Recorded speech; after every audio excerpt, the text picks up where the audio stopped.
নমস্কার, তিথির রান্নাঘরে আপনাদের সবাইকে স্বাগত। আজকে আমি বানাবো ঝিঙে পোস্ত। তো চলুন দেখে নেওয়া যাক আজকের রেসিপি।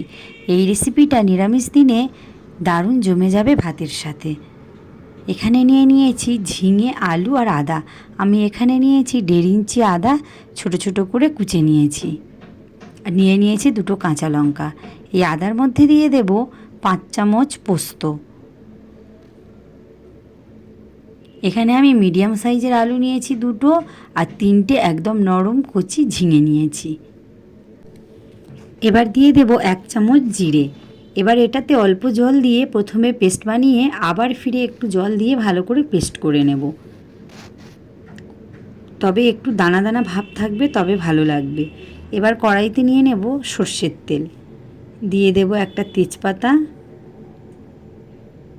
আর হাফ চামচের থেকে একটু কম দিয়ে দিলাম 5 ফোড়ন। কাঁচা লঙ্কা 2টো দিয়ে দিলাম ফোড়নে। এবার একটু নেড়ে নেব, নিয়ে দিয়ে দেব কেটে রাখা আলু। নিরামিষ দিনে এইভাবে একবার পোস্ত বানিয়ে দেখতে পারেন। এই পোস্ত তরকারিটা দারুণ খেতে হয়। এই রেসিপিটা আমি শিখেছি মায়ের থেকে।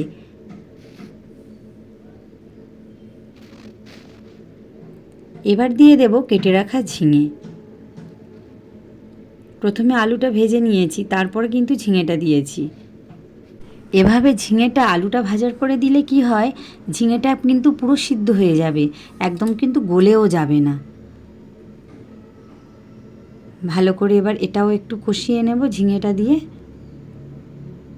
দিয়ে দেব হাফ চামচ হলুদ গুঁড়ো, পরিমাণ মতো নুন, আর ওই জিরে, আদা আর পোস্তর পেস্ট। এবার জারটা ধুয়ে একটু জল দিয়ে দেব। এবার এটাকে ভালো করে কষিয়ে নেব।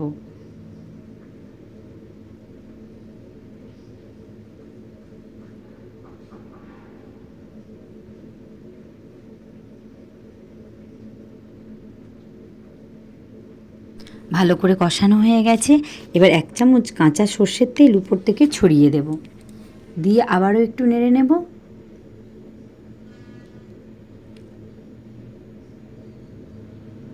এবার দিয়ে দেব জল।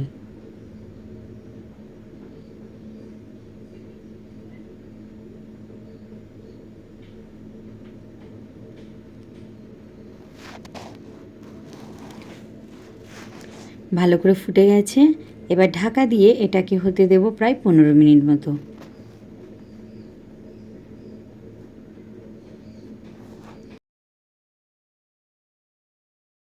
এবার দিয়ে দেব হাফ চামচ চিনি।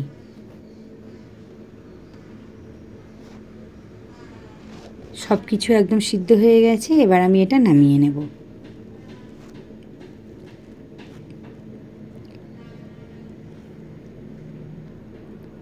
আমার এই রেসিপি যদি আপনাদের ভালো লাগে তাহলে অবশ্যই লাইক, কমেন্ট, শেয়ার ও চ্যানেলটিকে সাবস্ক্রাইব করে পাশে থাকার অনুরোধ রইল।